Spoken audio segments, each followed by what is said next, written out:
Hello friends, welcome to Flourish Learning. शिक्षण आणि माणूस समृद्ध होतो. चला तर मग आज आपण ही इयत्ता 10वीचा गणित भाग 1 मधील पाठ पहिला दोन चलातील रेषीय समीकरणे शिकूयात, समजून घेऊयात आणि समृद्ध होऊयात. आज आपण या पाठातील संकीर्ण प्रश्नसंख्या 1 सोडून पाहणार आहोत. त्यातील प्रश्न पहिला, खालील प्रश्नासाठी दिलेल्या पर्यायांपैकी अचूक पर्याय निवडा. यामध्ये आपल्याला 5 उपप्रश्न दिलेले आहेत आणि त्या प्रत्येकासमोर आपल्याला 4 पर्याय दिलेले आहेत. तर त्यातील योग्य पर्याय आपल्याला निवडायचा आहे. तर पहिलं उदाहरण काय आहे पाहूयात. 4x अधिक 5y बरोबर 19 चा आलेख काढण्यासाठी x बरोबर 1 असताना y ची किंमत किती? तर चला आपण इथे y ची किंमत काढून पाहूयात. तर दिलेली माहिती आपण तर लिहिलेली आहे. 4x अधिक 5y बरोबर 19 मध्ये x बरोबर 1 आणि y बरोबर किती आपल्याला काढायचं आहे. म्हणून आपण हे समीकरण आहे तसं लिहून घेऊयात. 4x अधिक 5y बरोबर 19. आता x ची किंमत आपल्याला काय दिलेली आहे? 1, म्हणून 4 गुणिले 1 अधिक 5y बरोबर 19. 4 एक्के 4 अधिक 5y बरोबर 19. 5y बरोबर 19 वजा 4 होईल. धन 4 आहे तिकडं ऋण 4 होईल. म्हणून 5y बरोबर काय मिळेल आपल्याला? 15. म्हणून y बरोबर काय होईल? 15 भागिले 5. म्हणून y बरोबर काय मिळेल आपल्याला? 5 त्रिक 15 म्हणून 3. तर y बरोबर 3 मिळालेला आहे. हा पर्याय आपला बी आहे. पर्याय बी हे याचं उत्तर आहे. यानंतर दुसरा प्रश्न आहे. x व y ही चले असलेल्या एक सामायिक समीकरणासाठी जर dx बरोबर 49, dy बरोबर ऋण 63 व d बरोबर 7 असेल तर x बरोबर किती? तर आपण दिलेली माहिती लिहून घेतलेली आहे. dx, dy, d आणि x आपल्याला तर काढायचं आहे. म्हणून x बरोबर काय होईल?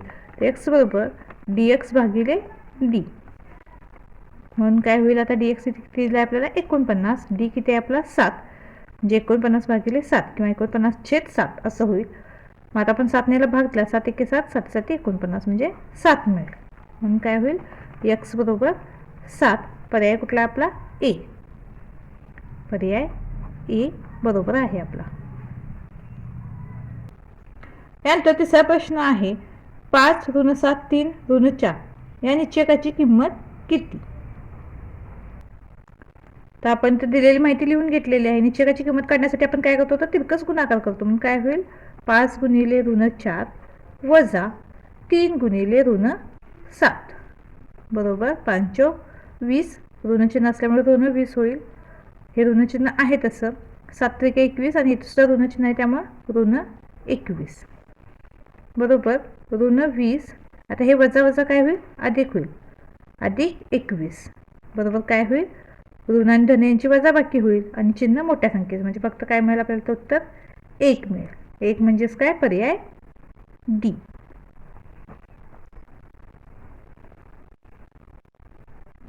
पुढील प्रश्न आहे. x अधिक y बरोबर 3, 3x वजा 2y वजा 4 बरोबर 0 ही एक सामायिक समीकरणे सोडवण्यासाठी निश्चयक d ची किंमत किती? तर दिलेली समीकरणे आपण तर लिहून घेतलेली आहेत. आता x अधिक y बरोबर 3 हे समीकरण आपलं रेग्युलर समीकरण आहे. आता इथे काय आहे पहा. 3x वजा 2y वजा 4 बरोबर 0 आहे. तर इथं हे समीकरण कसं मिळेल आपल्याला? तर 3x वजा 2y हे ऋण 4 इकडे आहे ते बरोबर चिन्हाच्या पलीकडे जाईल. म्हणजेच काय होईल? धन 4 होईल.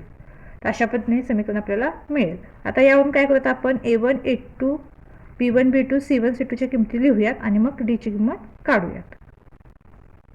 तर आपल्या इथे a1 किती आहे? 1 आहे. b1 किती आहे? 1 आहे. c1 3 आहे.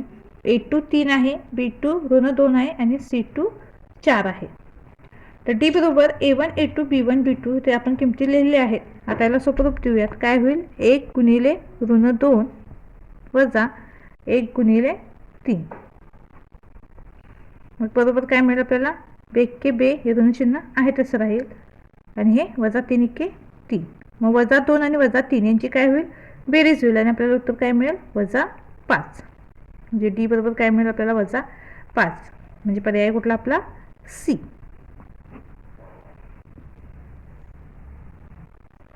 यानंतर पुढील प्रश्न आहे. ax अधिक py बरोबर c व mx अधिक ny बरोबर t या एक सामायिक समीकरणांमध्ये जर an not equal to bm तर दिलेल्या समीकरणांना एकच उकल असेल, उकल नसेल, असंख्य उकले असतील, फक्त 2 उकले असतील असे आपल्याला पर्याय दिलेले आहे. तर अशा वेळेला काय होतं? तर अशा समीकरणाला एकच उकल असेल. हा याचं काय आहे उत्तर आहे. यानंतर प्रश्न दुसरा, 2x + 6y = 3 या समीकरणाचा आलेख काढण्यासाठी खालील सारणी पूर्ण करा. तर आपल्याला x ची किंमत दिलेली आहे, यानंतर ह्या दुसऱ्या कॉलम मध्ये y ची किंमत दिलेली आहे आणि आपल्याला ह्या xy च्या किमती इथे मिळवायच्या आहेत. तर दिलेलं समीकरण काय आहे, 2x + 6y = 3 आणि x ची किंमत आपल्याला काय दिलेली आहे, ऋण 5 दिलेली आहे, त्यावरून y ची किंमत काढायची आहे. आपण ही x ची किंमत या समीकरणामध्ये लिहूयात आणि y ची किंमत मिळवूयात. 2 गुणिले ऋण 5 वजा 6y = 3. 5 दुनी 10, ऋण चिन्ह आहे तसं, वजा 6y = 3. मग काय होईल, वजा 6y = 3 अधिक 10 होईल. ऋण 10 तिकडं अधिक होतील, म्हणून ऋण 6y = 13. म्हणून y बरोबर काय होईल, वजा 13/6 अशी किंमत आपल्याला मिळेल. y ची किंमत काय मिळाली, तर वजा 13/6 मिळाली. याच पद्धतीने x ची किंमत काढायची आहे किंवा y ची किंमत 0 असताना. आता ही सुद्धा किंमत समीकरणामध्ये ठेवूयात. काय होईल, 2x + 6 × 0 = 3. म्हणून 2x वजा काय होईल, 6 × 0 0च होईल, त्यामुळे 0 नाही लिहिलं तरी चालेल. म्हणजे 2x = 3 मिळेल. म्हणून x बरोबर काय होईल, 3/2 होईल. तर ह्या समीकरणामध्येच आपण काय केलेलं आहे, या समीकरणामध्येच इथं y ची 0 ही किंमत इथं ठेवलेली आहे. मग 6 × 0 0 मिळेल. मग तो लिहिला काय नाही लिहिला तरी चालेल. म्हणून 2x = 3 मिळालं, x = 3/2.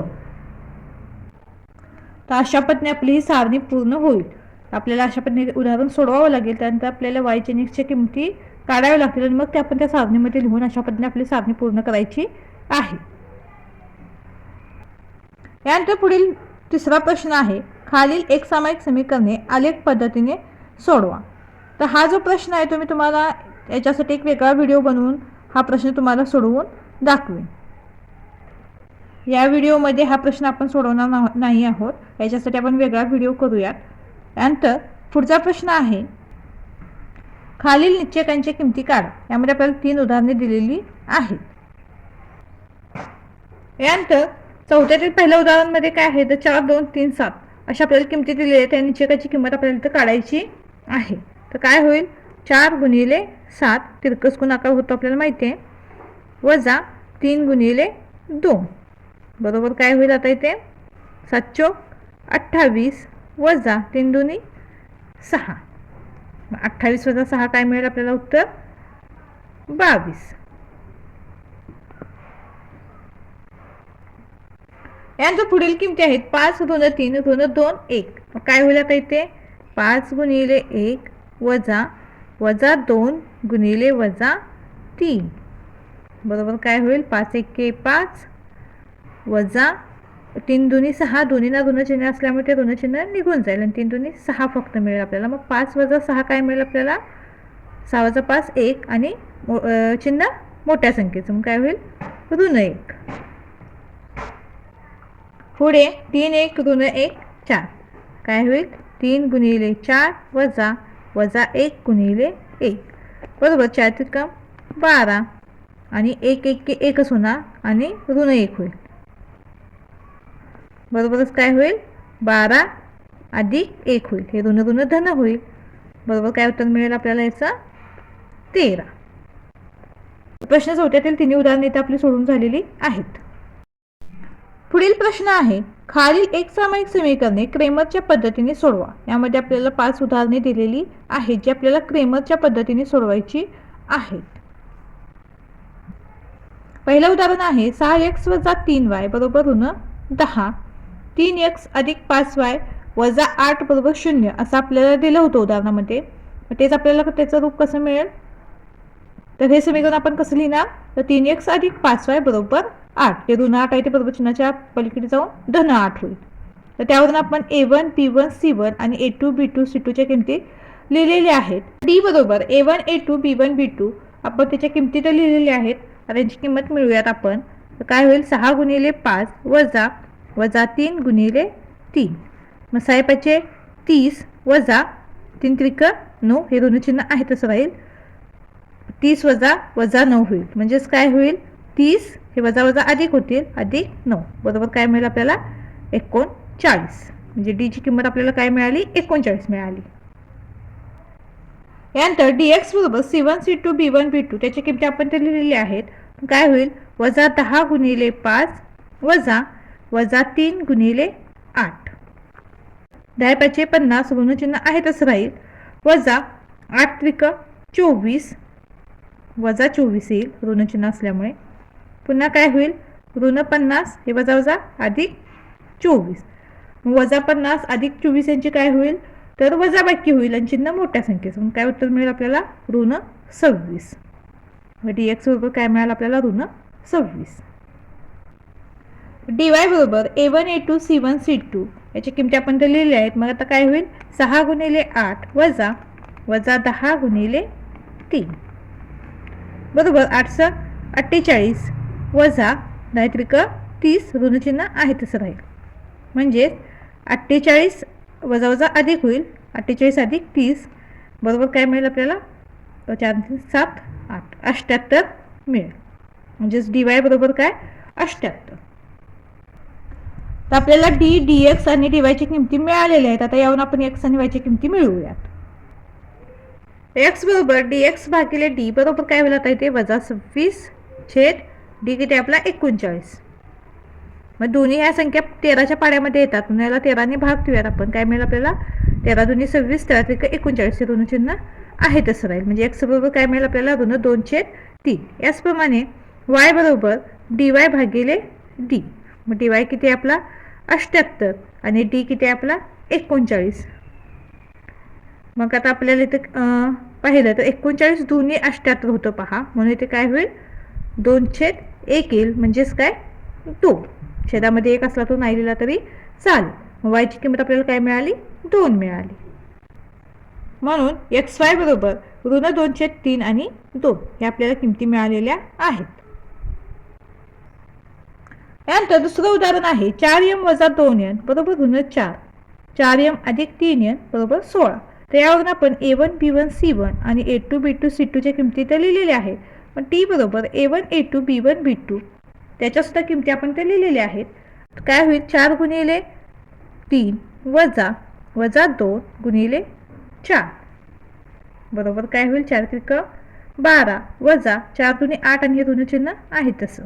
म्हणजेच काय होईल 12 अधिक 8 बरोबर 20. म्हणजे d किती मिळाला आपल्याला 20 मिळाला. यानंतर dm बरोबर c1 c2 b1 b2 बरोबर आपण त्याच्या किमती तर लिहिलेल्या आहेत. मग काय होईल वजा 4 गुणिले 3 वजा 2 गुणिले 16 बरोबर 4 त्रिक 12 ऋणचिन्ह आहे तसं राहील. वजा 16 दुनी 32 ऋणचिन्ह आहे तसं राहील. म्हणजेच वजा 12 वजा वजा अधिक 32. आता एकाला धनचिन्ह असल्यामुळे यांची काय होईल वजा बाकी होईल. तर 32 वजा 12 काय मिळेल आपल्याला 20 आणि चिन्ह मोठ्या संख्येचं म्हणजे धन 20 धनचिन्ह आपण इथे नाही लिहिलं तरी चालेल. म्हणजे dm आपल्याला किती मिळाला 20 मिळाला. यानंतर dn बरोबर a1 a2 c1 c2 त्याची किमती आपण ते लिहिल्या आहेत. काय होईल 4 गुणिले 16 वजा 4 गुणिले 4 बरोबर काय होईल 16 64 वजा 4 16 वजा 16 होईल. म्हणजेच काय 64 अधिक 16 64 अधिक 16 ही बेरीज किती मिळते आपल्याला तर 80 मिळते. म्हणजेच dn बरोबर काय 80. तर d dm आणि dn या मिळालेल्या किमतीवरून आपण m आणि n ची किंमत मिळवूयात. तर m बरोबर dm भागिले d. मग dm आपला किती आहे 20 आहे. d पण किती आहे 20 आहे. बरोबर आपल्याला m ची किंमत काय मिळेल तर 1 मिळेल. याचप्रमाणे n बरोबर dn भागिले d. dn किती आपला 80 आहे. d 20 आहे. शून्याला शून्य केलं 2 के 2 बेचोक 8 म्हणजे n किती मिळेल आपल्याला 4 मिळेल. म्हणून mn बरोबर 1 4 ह्या किमती आपल्याला इथं मिळतील. यानंतर तिसरं उदाहरण आहे 3x वजा 2y बरोबर 5/2 आणि 1/3x अधिक 3y बरोबर ऋण 4/3. तर आपला छेदामधील 2 घालवायचा आहे म्हणून आपण काय करूया त्याच्या दोन्ही बाजूंना 2 ने गुणून घेऊया. तर दोन्ही बाजूंना 2 ने गुणल्यानंतर काय होईल इथं 3 दुनी 6x वजा 2 दुनी 4 वाय बरोबर 5 मिळेल. हे 2ला 2 निघून जाईल. याला आपण काय करूयात, समीकरण नंबर 1 देऊयात. याचप्रमाणे इथे सुद्धा आपला छेदातील 3 घालवायचा आहे, म्हणून आपण याला काय करूयात, तर दोन्ही बाजूला 3ने गुणून घेऊयात, म्हणजे या छेदातला 3 एकमेकांना निघून जाईल. तर दोन्ही बाजूला 3ने गुणल्यानंतर आपल्याला समीकरण काय मिळेल, तर आपण 3ने गुणलं तर 3ला 3 निघून जाईल, म्हणजे फक्त काय राहील इथे x राहील, म्हणजे एक x राहील, एक लिहिला नाही तर चालेल तो. अधिक आता इथे 3ने गुणल्यानंतर काय होईल, हे 3 त्रिक 9 y बरोबर. इथे सुद्धा हे 3ला गुणल्यानंतर 3ला 3 निघून जाईल आणि फक्त काय शिल्लक राहील, ऋण 4. याला आपण समीकरण नंबर 2 देऊयात. तर ह्या मिळालेल्या समीकरणांवरून आपण A1 B1 C1 आणि A2 B2 C2 च्या किमती लिहिलेल्या आहेत.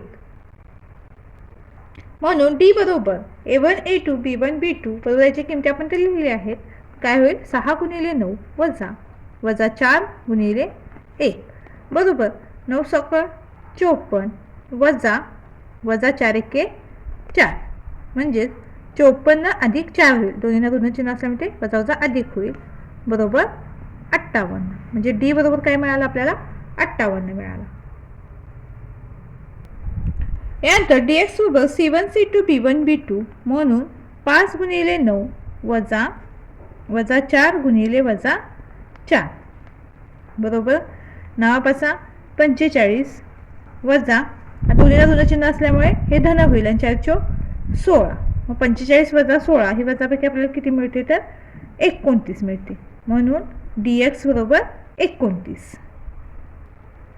यानंतर dy बरोबर A1 A2 C1 C2 म्हणून काय होईल, आता इथे 6 गुणिले ऋण 4 वजा 5 गुणिले 1 बरोबर 24 ऋण चिन्ह आहे तसं वजा 5 एके 5, दोन्हीला ऋण चिन्ह असल्यामुळे यांची काय होईल, बेरीज होईल आणि चिन्ह समान द्यायचं, म्हणजेच काय होईल 24 आणि 5 29 आणि ऋण चिन्ह येईल, त्यामुळे ऋण 29. म्हणजे dy बरोबर काय मिळेल आपल्याला, ऋण 29. तर आपल्याला d dx आणि dy ची किमती मिळालेल्या आहेत. आता यावरून आपण x आणि y ची किमती मिळवूयात. तर इथे पहा, मी प्रत्येक मिळालेल्या किमतीला असा चौकोन केलेला आहे. जेव्हा आपण x आणि y ची किमती काढत असतो तर त्यावेळेला आपल्याला हे किमती पटकन नजरेस येतात आणि आपल्याला त्या पटकन लिहिता येतात. त्यावेळेला आपण असं उत्तर काढतो त्यावेळेला त्याला असं चौकोन करायचा, म्हणजे ते उत्तर आपलं पटकन लक्षात येतं, आपलं उत्तर कुठं आहे काय आहे ते. तर तुम्ही सुद्धा अशा पद्धतीने आलेल्या उत्तराला असं चौकोन करत जा. x बरोबर dx छेद d, dx किती आहे आपला 29 आहे आणि d किती आहे आपला 58 आहे. काय होईल, 29 जुनी 58 माहिती आहे आपल्याला, मग काय होईल 1/2 मिळेल x ची किंमत आपल्याला. तर y बरोबर dy छेद t बरोबर ऋण 29 छेद 58 म्हणून काय होईल, ऋण 1/2. म्हणून x y बरोबर आपल्याला किमती काय मिळालेल्या आहेत, तर 1/2 आणि ऋण 1/2. 7x अधिक 3y बरोबर 15 आणि 12y वजा 5x बरोबर 39. आता इथं कसं होईल पहा हे समीकरण, तर ऋण 5x अधिक 12y बरोबर 39 अशा पद्धतीने आपल्याला समीकरण मिळेल. तर मिळालेल्या समीकरणावरून आपण A1 B1 C1 आणि A2 B2 C2 च्या किमती तर लिहिलेल्या आहेत. तर D बरोबर A1 A2 B1 B2 म्हणून आपण हे किमती इथे लिहिलेल्या आहेत. आता काय होईल, तर 7 गुणिले 12 वजा 3 गुणिले वजा 5 बरोबर. आता 12चा पाडा येतो आपल्याला, 12 × 84 वजा 5 × 15 आणि ऋण चिन्ह आहे तसं, म्हणजे ऋण 15 मिळेल. म्हणजेच 84 अधिक 15 होईल. 84 अधिक 15 ही बेरीज किती मिळते आपल्याला, तर 99 मिळते. म्हणून डी बरोबर 99. तर अजून तुम्ही आपल्या चॅनलला सबस्क्राईब केलं नसेल तर नक्की सबस्क्राईब करा, आपल्या व्हिडिओला लाईक करा, शेअर करा आणि तुमचे काही प्रश्न शंका असतील तर कमेंटमध्ये नक्की कळवा. यानंतर dx बरोबर C1 C2 B1 B2 याच्या सुद्धा किमती आपण ते लिहिलेले आहेत. मग काय होईल, 15 गुणिले 12 वजा 3 गुणिले 39 15 गुणिले 12 हा गुणाकार आपण जर करून पाहिला तर तो किती मिळतो आपल्याला, तर 180 मिळतो. वजा 39 गुणिले 3 हा गुणाकार आपल्याला 117 मिळतो. यांची वजाबाकी होईल तर ही वजाबाकी आपल्याला 63 मिळते. म्हणून dx बरोबर काय मिळेल आपल्याला, 63. dy बरोबर A1 A2 C1 C2 आता ते काय होईल, 7 गुणिले 39 वजा 15 गुणिले वजा 5 आता 7 गुणिले 39 हा जो आपण गुणाकार करून पाहिला तर हा गुणाकार आपल्याला किती मिळतो तर 273 मिळतो, वजा 15 5 75 हे ऋणचिन्ह आहे तसं, म्हणजेच काय होईल 273 वजा वजा अधिक 75, 273 अधिक 75 यांची बेरीज होईल. ते बेरीज आपल्याला किती मिळते तर 348 मिळते, म्हणजे dy बरोबर 348. आपली dx आणि dy ची किंमत इथे मिळालेली आहे. आता x आणि y ची किमती मिळवूया. x बरोबर dx भागिले d, मग dx आपला किती आहे तर 63 आहे आणि d किती आहे 99 आहे. जर याला आपण सोपं रूप दिलं तर याला 9 ने भाग जातो पहा, तर 9 साठी 63 आणि इथं काय होईल 9 1 9 9 1 9 म्हणजे 711 ही आपली x ची किंमत मिळेल. याचप्रमाणे y बरोबर dy भागिले d, dy किती आहे आपला 348, d किती आहे आपला 99. इथे सुद्धा जर आपण यांना सोपं रूप द्यायचा विचार केला तर दोन्हीला 3 ने भाग जातो पहा, म्हणून इथे काय होईल 3 ने याला जर भाग दिला तर 3 1 3 3 1 3 आणि 3 18 म्हणजे 116 मिळेल, आणि इथं 3 त्रिक 9 3 त्रिक 9 म्हणजे 116/33 असं आपल्याला y ची किंमत मिळेल. म्हणून xy बरोबर 7/11 आणि 116/33 अशा आपल्याला किमती इथे मिळतील. तर हे व्हिडिओ बनवण्यासाठी सुद्धा खूप मेहनत घ्यावी लागते, तर त्या मेहनतीसाठी तरी एक लाईक नक्की करा. यांच्या पुढील उदाहरण आहे x अधिक y वजा 8/2 बरोबर x अधिक 2y वजा 14/3 बरोबर 3x वजा y/4. अशा पद्धतीने आपल्याला हे उदाहरण दिलेलं आहे. तर आधी आपण याला समीकरण रूपात लिहूयात, तर मग ते सोडवूयात. मग आता ते काय होईल तर आधी आपण याचा विचार करूयात. x अधिक y वजा 8/2 बरोबर x अधिक 2y वजा 14/3. तर यांचा काय करूयात आपण तिरकस गुणाकार करूयात. मग काय होईल इथं तर 3 गुणिले x अधिक y वजा 8 बरोबर 2 गुणिले x अधिक 2y वजा 14.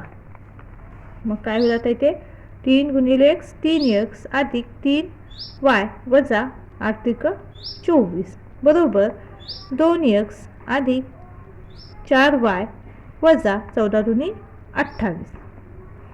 आता इथे काय करूयात तर चलपदे एकत्र लिहूयात आणि संख्या एकत्र लिहूयात. मग काय होईल 3x आहे तसं राहू देत, हे 2x इकडे येऊन काय होईल ऋण 2x होईल अधिक 3y, यानंतर हे 4y इकडे काय होतील ऋण 4y होतील बरोबर वजा 28 आणि हे वजा 24 आहे तिकडे काय होईल अधिक 24 होईल.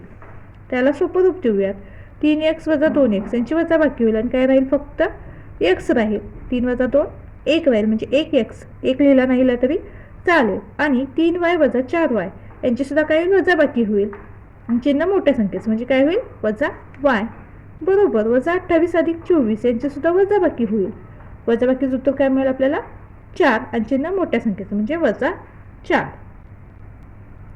त्याला आपण समीकरण नंबर 1 देऊयात. समीकरण काय मिळालं आपल्याला x वजा y बरोबर वजा 4. याचप्रमाणे आपण x अधिक y वजा 8/2 बरोबर 3x वजा y/4 याचं सुद्धा समीकरण रूप लिहूयात. आता इथे सुद्धा काय होईल 4 गुणिले x अधिक y वजा 8 बरोबर 2 गुणिले 3x वजा y, x अधिक 4y वजा 8 32 बरोबर 3 दुनी 6x वजा 2y. तर इथे सुद्धा काय करूया चलपद एकीकडे लिहूयात आणि संख्या एकीकडे लिहूयात. आता इथे संख्या फक्त एकच आहे ऋण 32, याला आहे तसं ठेवूयात आणि हे 6x आहे तसं लिहूयात. आता 4x इकडे धन आहे तिकडे काय होईल ऋण होईल वजा 4x होईल, त्यानंतर वजा 2y आहे तसं राहील अधिक 4y आहे तिकडे काय होईल ऋण 4y होईल. म्हणून ऋण 32 बरोबर काय मिळेल आपल्याला आता 6x वजा 4x यांची वजाबाकी होईल. वजाबाकी किती मिळेल आपल्याला 2x आणि वजा 2y आणि वजा 4y यांची काय होईल बेरीज होईल आणि चिन्ह मोठ्या संख्येचं, मग 4 आणि 2 6 म्हणजे वजा 6y. ऋण 32 बरोबर 2x वजा 6y. म्हणजेच काय मिळेल आपल्याला 2x वजा 6y बरोबर ऋण 32. बाजूंची आपण अदला बदल करून घेतली. ऋण 32 इकडे होतं ते पलीकडे लिहिलं आणि चलपद इकडे होती ती अलीकडे लिहून घेतलेले आहेत. आता याला काय करूयात, तर सोपं रूप देऊयात. तर दोन्ही बाजूला आपण काय करूयात, 2ने भाग देऊयात. तर आपल्याला काय मिळेल, दोन्ही बाजूला 2ने भाग दिल्यानंतर इथे x मिळेल, वजा काय मिळेल 3y बरोबर काय मिळेल ऋण 16. तर याला आपण समीकरण नंबर 2 देऊयात. तर आपल्याला समीकरण 1 आणि समीकरण 2 जे मिळालं आहे त्यावरून आपण a1 b1 c1 आणि a2 b2 c2 च्या किमती लिहिलेल्या आहेत. d बरोबर a1 a2 b1 b2 बरोबर आपण त्या किमती लिहिलेल्या आहेत. आता इथे काय होईल, तर 1 गुणिले वजा 3 वजा वजा 1 गुणिले 1 बरोबर 3 1 3 ऋणचिन्ह आहे तसं वजा 1 1 1 वजा चिन्ह आहे तसं, म्हणजेच काय होईल 3 वजा 3 अधिक 1 होईल, म्हणजेच काय त्यांची वजाबाकी होईल आणि चिन्ह मोठ्या संख्येचं म्हणजे काय होईल ऋण 2. म्हणजे डी बरोबर काय मिळालं आपल्याला, इथं ऋण 2 मिळालेलं आहे. यानंतर dx बरोबर c1 c2 b1 b2 बरोबर याच्या किमती आपण ते लिहिल्या आहेत. आता काय होईल, वजा 4 गुणिले वजा 3 वजा वजा 1 गुणिले वजा 16 अशा पद्धतीने यांचा गुणाकार होईल. आता दोन्हींना ऋणचिन्ह असल्यामुळे ऋणचिन्ह निघून जाईल. 4 तितकं 12 वजा 16 एके 16, मग 12 वजा 16 ही वजाबाकी काय मिळेल आपल्याला ऋण 4 मिळेल. म्हणजेच dx बरोबर काय मिळालं आपल्याला ऋण 4. dy बरोबर a1 a2 c1 c2. आता इथे काय होईल 1 गुणिले ऋण 16 वजा वजा 4 गुणिले 1 बरोबर काय होईल 16 एके 16 ऋणचिन्ह आहे तसं वजा 4 एके 4 ऋणचिन्ह आहे तसं बरोबर ऋण 16 वजा वजा अधिक 4 होईल. आता यांची काय होईल, एकाला ऋण आणि एकाला धनचिन्ह असल्यामुळे वजाबाकी होईल आणि चिन्ह मोठ्या संख्येचं म्हणजे ऋण 12. dy बरोबर काय मिळेल आपल्याला ऋण 12. मिळालेल्या किमतीवरून x बरोबर dx भागिले d बरोबर काय होईल ऋण 4 भागिले ऋण 2. दोन्हीला ऋणचिन्ह असल्यामुळे निघून जाईल आणि बे के बे बेदून 4 म्हणजे उत्तर काय मिळेल आपल्याला 2 मिळेल. x ची किंमत काय मिळाली 2. याचप्रमाणे y बरोबर dy भागिले d. dy किती आहे आपला ऋण 12 आणि d किती आहे ऋण 2. इथे सुद्धा ऋणचिन्ह एकमेकांना निघून जाईल आणि बेस हक्क 12. तर y ची किंमत आपल्याला इथं 6 मिळाली. एक्स वाय बरोबर 2 आणि 6 या किमती आपल्याला इथं मिळालेल्या आहेत. आपला 5वा प्रश्न इथं पूर्ण झालेला आहे. तर या व्हिडिओमध्ये आपण 1 ते 5 पर्यंतचेच प्रश्न पाहणार आहोत. पुढील जे प्रश्न आहेत उदाहरण नंबर 6 आणि 7 आणि त्यातील जे काही उपप्रश्न असतील ते आपण पुढील व्हिडिओमध्ये पाहूया. तर तुम्हाला व्हिडिओ आवडला असेल तर चॅनलला लाईक शेअर सबस्क्राईब नक्की करा आणि कमेंटसुद्धा नक्की करा. धन्यवाद.